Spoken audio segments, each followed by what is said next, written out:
जय श्री कृष्णा। दोस्तों, भगवत भक्ति यूट्यूब चैनल में आप सभी का बहुत बहुत स्वागत है। दोस्तों, आज के वीडियो का विषय है कि हमारे शास्त्रों के अनुसार प्रदोष व्रत का क्या महात्म्य है। प्रदोष व्रत कब और क्यों किया जाता है, इसकी पूजा की क्या विधि है, प्रदोष व्रत में भोजन कब करना चाहिए, इसकी पूजा में किस रंग का वस्त्र पहने और इसी प्रकार और भी कई बातें प्रदोष व्रत से संबंधित जो हमारे शास्त्रों में बताई गई हैं, उन पर हम विस्तार से इस वीडियो में चर्चा करेंगे। लेकिन उससे पहले अगर आप लोग हमारे चैनल में नए हैं तो दोस्तों हमारे चैनल को सब्सक्राइब करें। इस चैनल में हम शास्त्रों पर आधारित प्रामाणिक सत्य आपके सामने लाते हैं, धर्म से संबंधित जानकारी आपके सामने रखते हैं। अगर इस प्रकार की जानकारी आप देखना चाहते हैं तो हमारे इस चैनल को सब्सक्राइब करें और बेल आइकन भी दबाना न भूलें ताकि आने वाली नई वीडियो के नोटिफिकेशन आपके पास पहुंच सके। दोस्तों, भगवान शिव को प्रसन्न करने के लिए हमारे शास्त्रों में कई तरह के व्रत और पूजा पाठ बताए गए हैं, लेकिन भगवान शिव विशेष रूप से दो व्रतों से प्रसन्न होते हैं। एक महाशिवरात्रि, जिसे हम भगवान शिव और माता पार्वती के विवाह के दिन के रूप में मनाते हैं, और दूसरा है प्रदोष व्रत। प्रदोष व्रत त्रयोदशी तिथि के दिन किया जाता है। ये माह में 2 बार आता है, एक कृष्ण पक्ष की त्रयोदशी और दूसरा शुक्ल पक्ष की त्रयोदशी। इस प्रकार माह में 2 प्रदोष व्रत होते हैं। मित्रों, अगर देवाधिदेव महादेव की कृपा हो जाए तो वो विधाता के लिखे हुए लेख को भी बदल कर रख देते हैं। स्वयं काल भी अगर दरवाजे पर खड़ा हो और मनुष्य भोलेनाथ की शरण ले ले तो महादेव की कृपा से काल को भी हार माननी पड़ती है। ऐसे भगवान भोलेनाथ का प्रदोष व्रत पूजन उद्यापन सभी सुखों को देने वाला होता है। कई वर्षों के यज्ञ करने से जो पुण्य प्राप्त होता है, उतना पुण्य सिर्फ एक बार प्रदोष व्रत करने से प्राप्त हो जाता है। जिस व्यक्ति की कोई संतान नहीं होती या संतान होकर मृत्यु को प्राप्त हो जाती है, उसको प्रदोष व्रत के प्रभाव से संतान की प्राप्ति होती है। पौराणिक कथा के अनुसार जब चंद्रमा श्राप के कारण क्षय रोग से पीड़ित थे तो उन्होंने भगवान शिव का प्रदोष व्रत किया, जिसके बाद भगवान शिव की कृपा उन्हें प्राप्त हुई और वो इस रोग से मुक्त हो गए। शास्त्रों में यह भी कहा गया है कि स्वयं नंद बाबा ने भी प्रदोष व्रत करके ही भगवान शिव की उपासना की थी, तभी उन्हें स्वयं नारायण पुत्र के रूप में प्राप्त हुए। प्रदोष का व्रत करने वालों के घर किसी भी तरह का वास्तु दोष नहीं रहता। इस व्रत को करने से सभी तरह के दुख दरिद्रता का नाश हो जाता है। प्रदोष व्रत से मनुष्य के जीवन में धन संपत्ति की कोई कमी नहीं रह सकती। कहा जाता है कि इस दिन सारे देवी देवता भगवान शिव की पिंडी में विराजमान हो जाते हैं और प्रदोष काल में स्वयं भगवान शंकर भी प्रसन्न होकर नृत्य करते हैं। इस काल में की गई पूजा से मनुष्य की सभी मनोकामनाएं पूर्ण होती हैं। दोस्तों, हर दिन पड़ने वाले प्रदोष व्रत का महात्म्य अलग अलग होता है। सप्ताह के पहले दिन रविवार को पड़ने वाले प्रदोष को भानु प्रदोष कहा जाता है। भानु प्रदोष का व्रत रखने से मनुष्य को सुख, शांति और समृद्धि प्राप्त होती है। इस व्रत को रखने से मनुष्य की आयु में भी वृद्धि होती है, साथ में मान सम्मान भी बढ़ता है। सोमवार को जो प्रदोष होता है तो उसे सोम प्रदोष कहते हैं। इस व्रत को करने से संतान माता पिता की आज्ञाकारी होती है। चंद्र से संबंधित सभी दोष सौम्य प्रदोष करने से दूर हो जाते हैं। माता का स्वास्थ्य ठीक होता है, संतान से संबंधित दोष दूर हो जाते हैं। मंगलवार को पड़ने वाला प्रदोष भौम प्रदोष कहलाता है। अगर कोई मनुष्य अपना मकान या कोई प्रॉपर्टी बनाना चाहता हो या कर्ज से बुरी तरह परेशान हो तो उसे भौम प्रदोष का व्रत अवश्य रखना चाहिए। इससे महादेव भगवान उनकी सारी समस्याएं और परेशानियां दूर कर देते हैं। बुधवार के दिन प्रदोष को धौम्यवारा प्रदोष कहा जाता है। संतान की बुद्धि को बढ़ाना और राजनीतिक महत्वाकांक्षा के लिए भी इस प्रदोष का व्रत किया जाता है। गुरुवार के दिन गुरु प्रदोष होता है। गुरु प्रदोष का व्रत करने से घर में कलेशों से मुक्ति मिलती है। जिसके घर में अगर लोगों में आपस में बनती नहीं है, आपस में क्लेश होता रहता है, वाद विवाद चलता रहता है, घर में सुख शांति नहीं होती, अगर आपके घर में किसी नकारात्मक शक्ति का प्रभाव है, स्वप्न में भूत प्रेत या प्रेतात्मा दिखाई देते हैं, तो इस व्रत के प्रभाव से आपको इन सभी परेशानियों से भी छुटकारा मिल जाता है।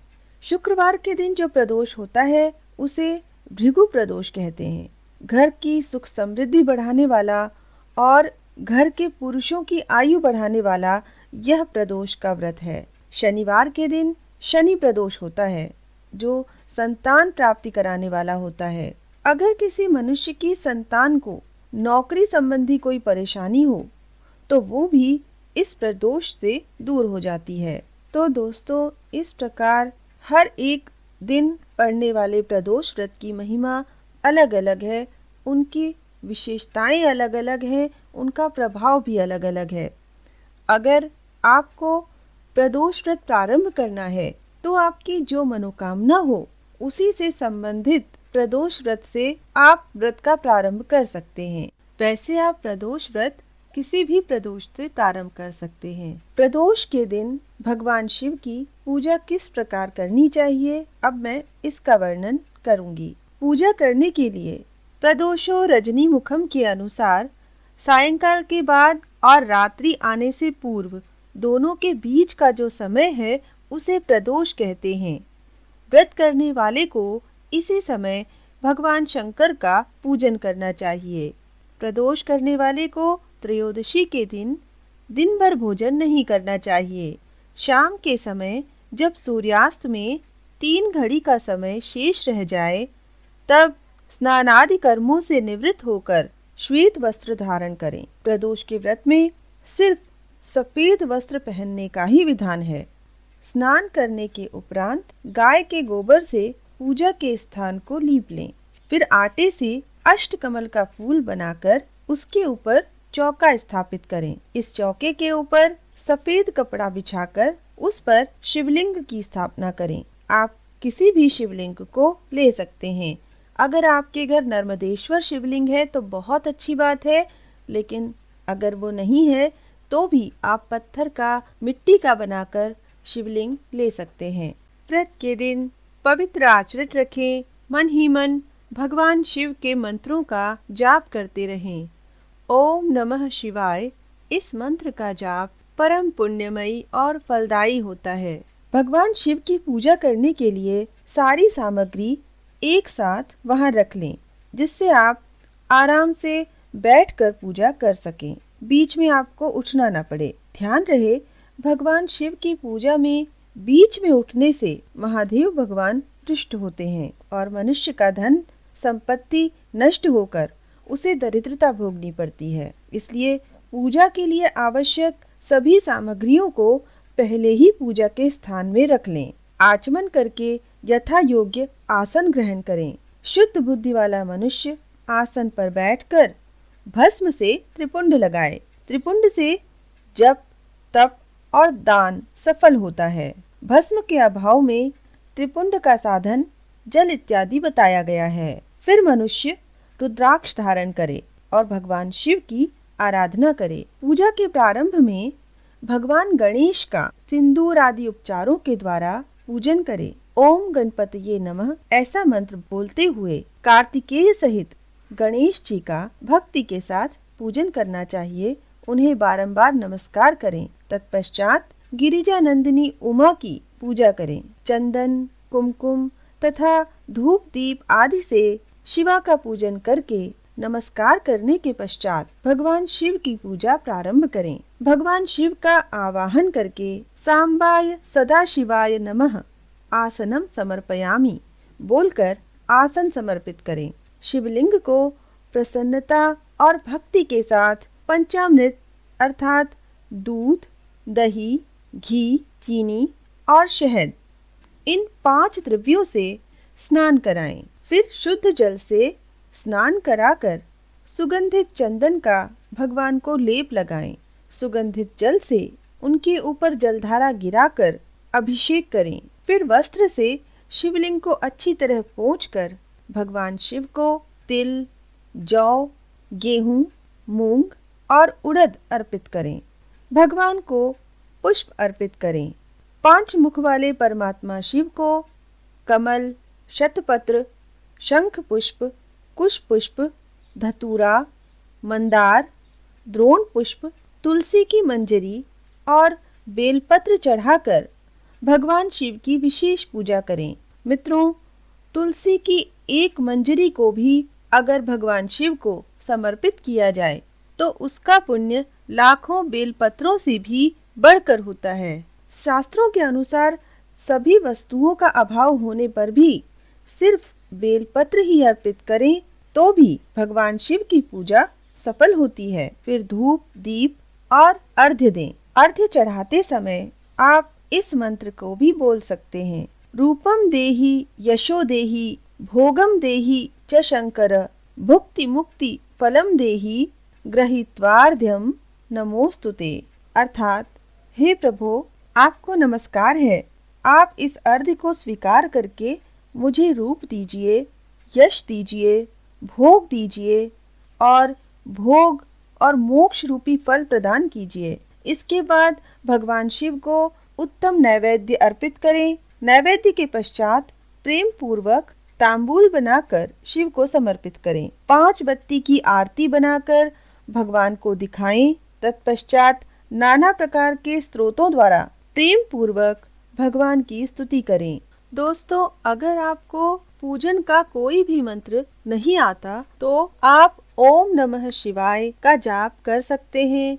शिव रुद्राष्टक, नमामि शमीशान निर्वाण रूपम, इसका जाप कर सकते हैं। नमः शिवाय बोल सकते हैं। तब भी महादेव भगवान आपकी पूजा पूर्णतः स्वीकार करेंगे। इस प्रकार पूजा प्रार्थना करके भगवान शिव की कथा सुने। हर दिन के प्रदोष व्रत की कथा अलग अलग होती है, जिनका लिंक मैंने डिस्क्रिप्शन में दिया हुआ है। इसके बाद प्रदोष व्रत की कथा करें और कथा के बाद आरती करके भगवान शिव की परिक्रमा करें। परिक्रमा के बाद साष्टांग प्रणाम करें। भगवान की बहुत बहुत प्रार्थना करके उनसे क्षमा याचना करें कि मैंने अज्ञान से या जानबूझकर जो पूजन में किया है वह आपकी कृपा से सफल हो। हे गौरीनाथ, हे भूतनाथ, आप मुझ पर प्रसन्न होइए। धरती पर जिनके पैर लड़खड़ा जाते हैं उनके लिए भूमि ही सहारा है। उसी प्रकार जिन्होंने आपके प्रति अपराध किए हैं उनके लिए भी आप ही शरणदाता हैं। इस तरह बहुत बहुत प्रार्थना करके उत्तम विधि से पुष्पांजलि अर्पित करने के बाद पुनः भगवान को नमस्कार करें और फिर बारंबार प्रार्थना करके उनका विसर्जन करें और उस जल को अपने हृदय और माथे पर चढ़ाएं। दोस्तों, इस प्रकार भगवान भोलेनाथ का पूजन करके प्रदोष के दिन सूर्य डूबने के बाद ही भोजन करना चाहिए। भोजन में सात्विक आहार लेना चाहिए। इस विधि से जो भगवान शिव का पूजन और अर्चन करता है वो संसार की सभी संपत्तियों को प्राप्त कर अंत में मोक्ष को प्राप्त करता है। बोलिए महादेव भगवान की जय। माता पार्वती की जय। ओम नमः शिवाय।